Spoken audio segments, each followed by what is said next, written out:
Welcome to Through the Lens of Scripture. This is your host, Warrior Richardson. Today, I present part 9 of my series entitled Faith versus Reason. There is a God. The Bible is true. It all makes perfect sense. There is no other way to make sense of the world. The Bible explains reality, including our identity, purpose, and worth. It answers the ultimate questions. It satisfies our need to know. These are the answers to the kinds of questions a lot of suicidal teenagers ask when going through their phase of existential angst. A lot of suicides could be avoided if the person would have received the answer to these ultimate questions. As it says in Hosea, the 4th chapter, the 6th verse, "My people are being destroyed because of lack of knowledge." The Bible answers the ultimate questions in life. It gives us the ultimate explanations. In it, we get the answers to the questions such as, how did the world come into existence? And what is my purpose? And how did I come into existence? Who am I? What am I worth?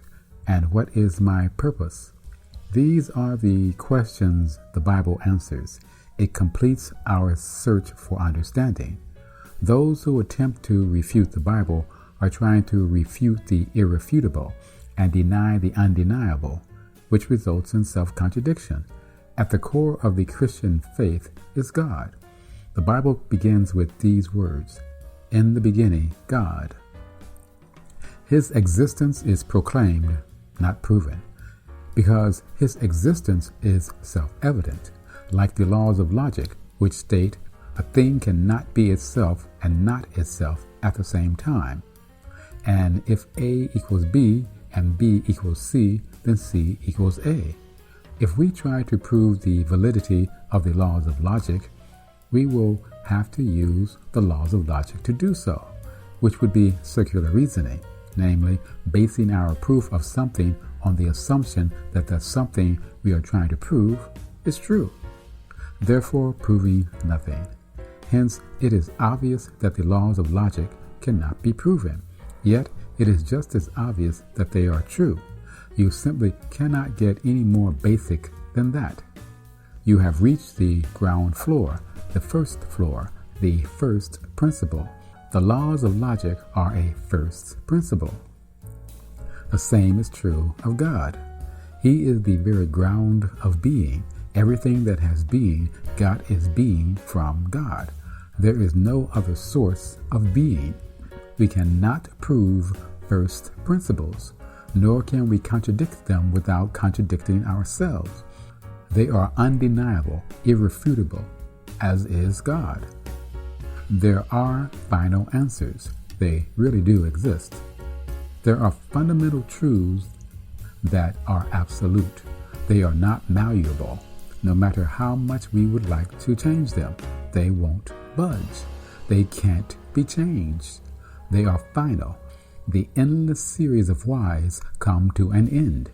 The relentless series of whys comes crashing up against the ground of being, the uncreated creator, the unmoved mover, the uncaused cause, and comes to a screeching halt. People have problems with first principles because they want to have things their way. But unfortunately, we don't live in a Burger King world. If there are first principles, then we can't have things our way. They simply are the way they are, and there is nothing we can do about it. We are not God.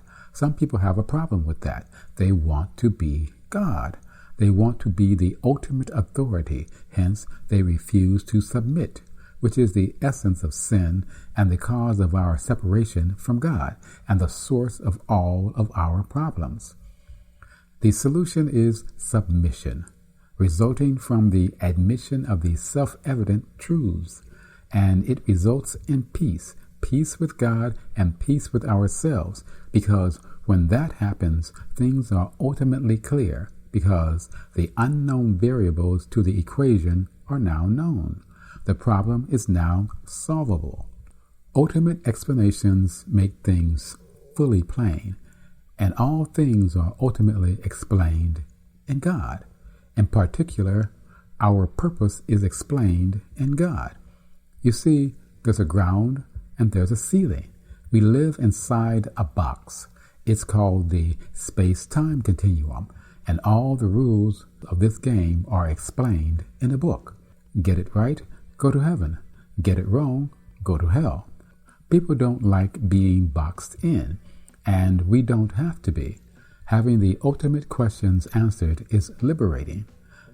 The truth will set you free. So if the Son sets you free, you will be free indeed. Thank you for listening to Through the Lens of Scripture. Be sure to tune in next time for my next episode. I value your thoughts and opinions, so please send me your reviews, ratings, and feedback. And don't forget to subscribe.